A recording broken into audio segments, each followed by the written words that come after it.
Yeah, hi, my name is Ahmed. I come from the glorious country of Iraq, and I'm a born Muslim. My problem is that I practiced Islam when I was... Brother, first we'd request questions from the non-Muslims. Once all the questions from non-Muslims are over, inshallah, we'll give you a chance. Yeah, but I'm telling my problem only. Okay. But you said you're Ahmed and you're a born Muslim. I am born Muslim. But now are you a Muslim or not? I'm agnostic. Oh, so now you have left the religion of Islam. Yeah, I'm confused. Okay, fine. If you have left the religion of Islam, you can ask the question, brother.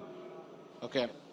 So my question is, how come I don't have the faith that you and the other Muslims have and some of my friends, even though I practiced Islam a lot and I even did Umrah, but I still do most of the sins that are forbidden in Islam, and I sometimes am lazy to do the prayer and the other subjects we have to do in Islam.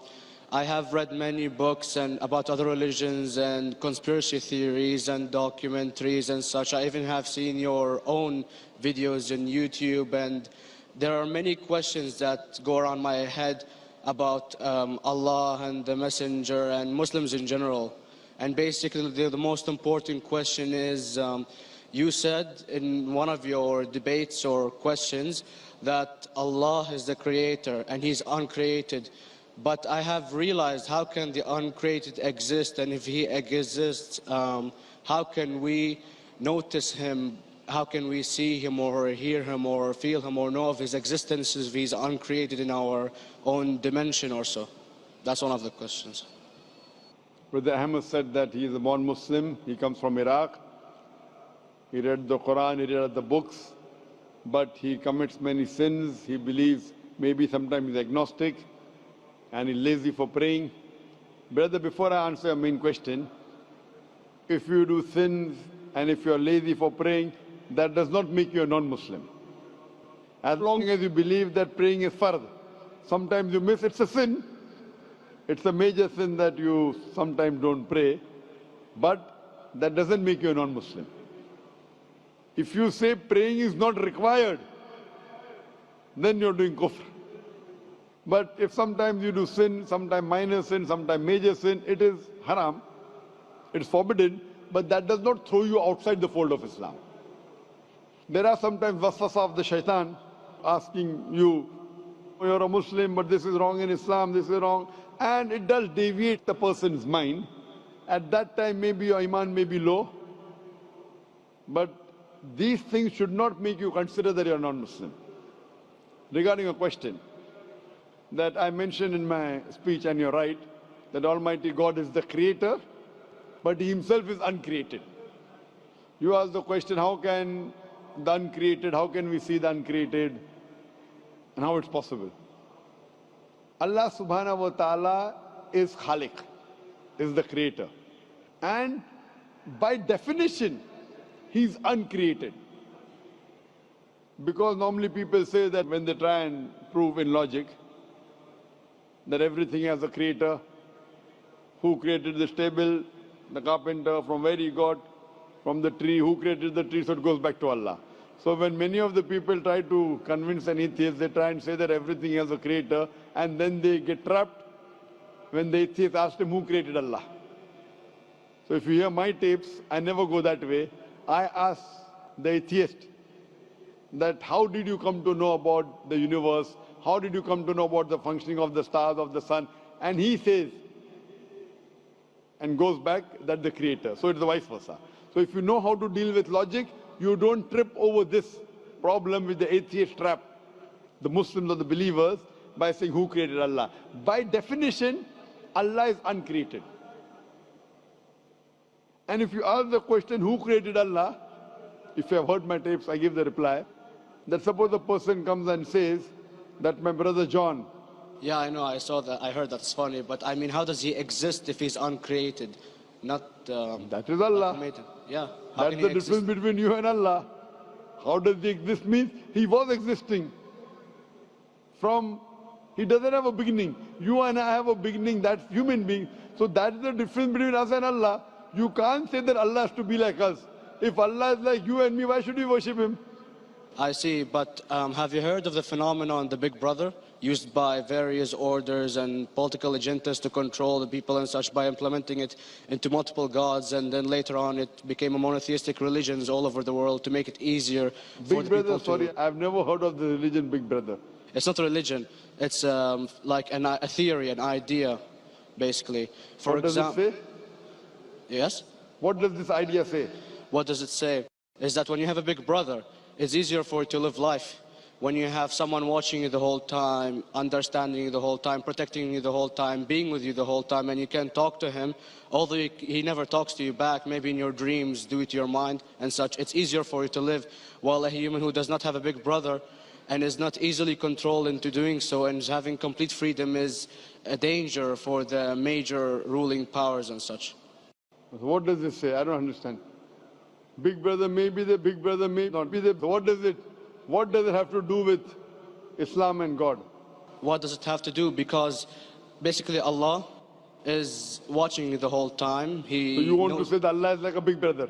Indeed, you use him for your protection so you won't be scared. You know what I mean? See, this is the hypothesis. Hypothesis. If you have heard, how do I convince an atheist? If you have heard my answer, that you said that you're agnostic, you're atheist. Yeah. So first thing I do to an atheist is I congratulate him. What? I congratulate him. Have you heard my answer of atheist? Yeah, you congratulate them and stuff. But I haven't seen your debates with the atheist. I just saw your answers on some questions. Fine, so you haven't seen the answer of atheist? No, but I've seen your debate with David William Campbell. And David William Campbell is not an atheist. Yeah. Now when an atheist tells me he does not believe in God like your theory of Big Brother, yeah. And if you believe in that theory, I will ask you, first thing I do to the atheist, I congratulate him. You know why? Yeah, because they think and they don't follow what their parent does and such stuff like that. No. I congratulate him because he is not doing blind belief.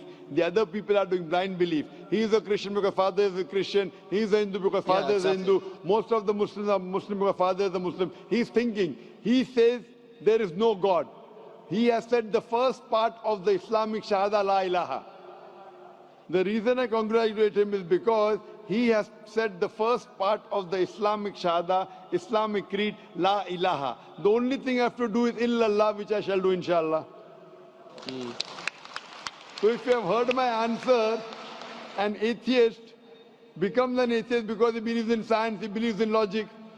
Or I ask him that if an equipment is bought in front of him, which no one in the world has ever seen, and if the question is asked, that who will be the first person who will be able to tell you the mechanism of this new equipment? What is the answer? Of course, he's going to tell you the producer or the maker of this equipment. Creator, producer, maker. So when we ask him questions that how did this universe come into existence, he will talk about the Big Bang. This what we're going to talk is already mentioned in the Quran 1400 years ago in Surah Anbiya chapter number 21 verse number 30. Avalam yaral lazina kafaru anna samawati wal arda kanat ratkum fataqnahuma. Do not the unbelievers see that the heavens and the earth were joined together and we clove them asunder. This what you came to know 50 years back is mentioned in the Quran 1400 years ago. Who could have mentioned that? Well, in various civilizations in like 2000 or 5000 BC before Islam came or Christianity itself, there was various civilizations that are good in astronomy and they know more about our solar system than we do now, sadly. Brother, your knowledge of science is little, not in-depth. I do agree. There are certain things which were known as hypotheses. For example, we came to know, we were proved that the earth was spherical in 1577. I know that in 6th century BC, there were Pythagoras who believed that the earth was spherical. But the same Pythagoras who believed the earth was spherical also believed that the earth was the center of the universe, which is wrong. You show me one civilization which believes 100% what the Quran has mentioned. I challenge you. What you say, so do you mean to say there was a person who said, okay, this civilization, out of 100 things, these 2 things are right. Out of 100 things, these 5 things are right. Out of this 100, and picked and chose. Who can do that? No one besides the Creator. Even if you know that there were 10 different civilizations, hundreds of civilizations, there is not a single civilization that you know in the past which knew 100% of science what we know today. So where is your logic? Where is your theory? I do know that certain things were hypotheses, which were proved later on. But there is not a single civilization which knows everything what is mentioned in the Quran. So the answer goes back to the original question, who could have collected this in the Quran? Someone 1400 years back, could he do and say, okay, out of these 100 things, these 3 are right, out of these 100 things, these 2 are right, out of this, it's not possible. Mathematically, it's not possible. Well, you never gave the idea of extraterrestrials or so. I mean, knowledge is power. And Brother, I'm asking you a simple question. We are not come here to have a debate. yeah. I'm asking you a question. Point out a single civilization. You're asking something else. Yeah, We are alright. not here to discuss. You can come in the room and discuss. You ask a question, I'm giving you the answer. You gave about old civilization. I told you you're right. But out of 100 things, 98 they were wrong.